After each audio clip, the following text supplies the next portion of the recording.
what up? It's Identity. Welcome back. And as you guys know, we're still doing VEDA. We're trying. We're struggling a little bit. We're like slightly, like half a day behind, I think, or a full day behind. I'm not sure, but we're going to get back on track. So anyways, that's videos every day August or vlogs every day August. So I'm getting you guys, I know it's, what day is it? Monday or Tuesday. Well, I don't know. But I know I'm supposed to be doing a Monday with friends. But I feel like I just had so many different products that I kind of wanted to get out of the way before I start September, because when September hits, I'm going to be going through my huge BeautyCon stash, and I'm going to be giving you guys probably like a good 2 months of product reviews from BeautyCon mixed in with kind of like my regular content, with my thrifting content, all that kind of stuff. But today we're reviewing the Dead Sea Minerals. This is their anti-stress clay facial mask, and this is by CVS. So as you guys know, I try to do... Yes, girl. That's the baby in the background. Yes, girl. It was her birthday yesterday, so she's 1 now, my little sweet pea. But anyways, so as you guys know, I try to do budget-friendly skincare items on here. Occasionally, I do add in some luxury items, but I try to kind of stick in this range for a lot of you out there who maybe live in different states, who maybe don't have some of the fancier or pricier stores or products near you, and you really want to be able to go into a store and be able to just pick up something when you want to have a self-care day. So for those of you that live near CVS or near other kind of similar drugstores, this is their brand. So this clay mask is supposed to soothe skin and deep cleans pores, and it's for all skin types. So it says, but we're going to find out, because for me, I have combination skin. So here we go.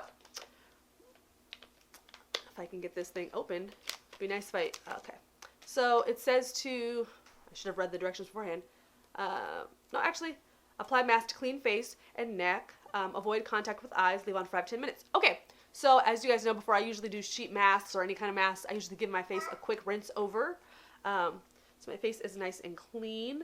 Anything with Dead Sea Minerals, like, I'm willing to try at least once. Oh, interesting. Okay. As I'm pulling this out, I was expecting it to be like white or gray or charcoal looking, but it's like, it's blue. Like, that's, it's still clay-like, but it's blue. So very interesting already.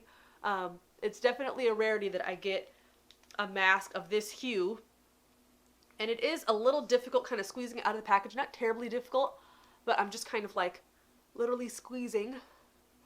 I usually use my little brush for this, but I feel like my hands would be a little bit better just because the mask itself is so thick. I know it. Mommy looks funny, doesn't she? I'm blue, da boo dee ba boo da.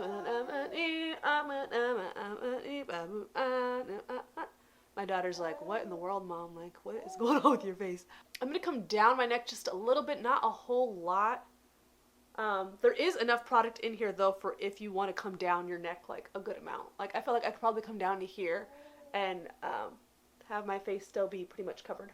All right, and since this is a clay mask, I'm just going to do 5 minutes because it is really warm outside. So, we're covered, we're ready to go. I'm going to leave it on for about 5, maybe 6 or 7 minutes. I usually try to do kind of like a median of what they say, and we'll be right back.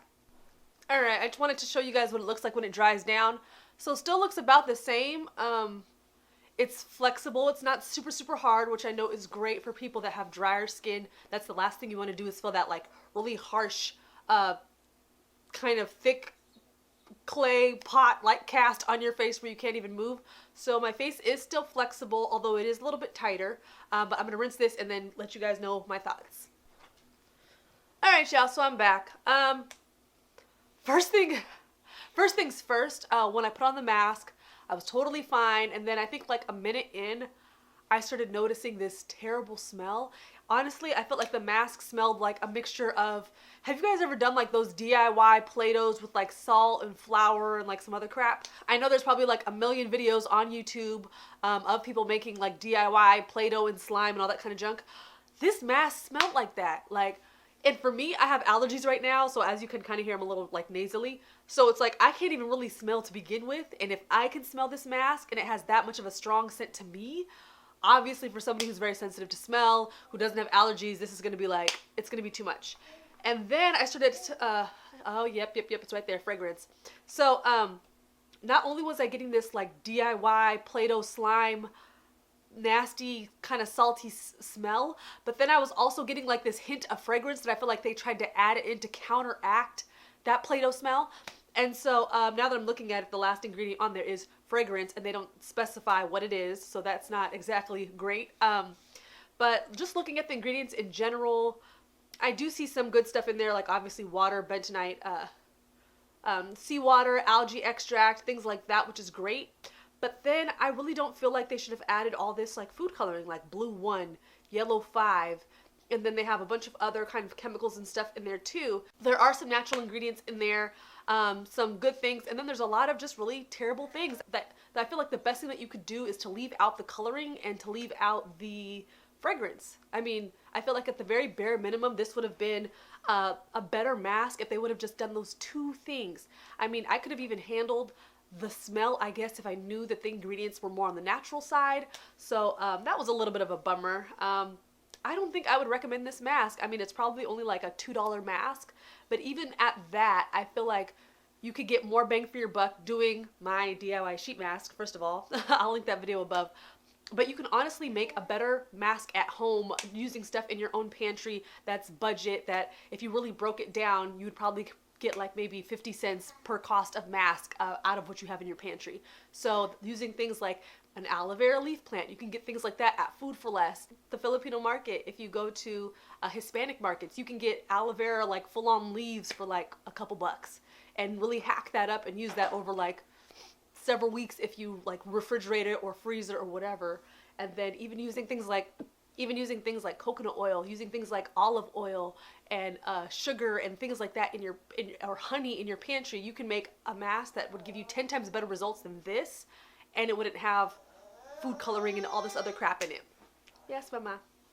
So this was I would definitely put this in probably one of the worst masks that I've ever tried. I mean, my skin does feel soft, but I'm not willing to sacrifice, you know, 1 or 2 days of softness for all the junk that was in that mask. And that smell, girl, that smell. But yeah, so thank you guys so much for watching. Make sure you guys subscribe for more VEDA and like this video if you want to see more. I'll be posting more as usual. Make sure to do well and be well, and I'll see y'all later. Bye.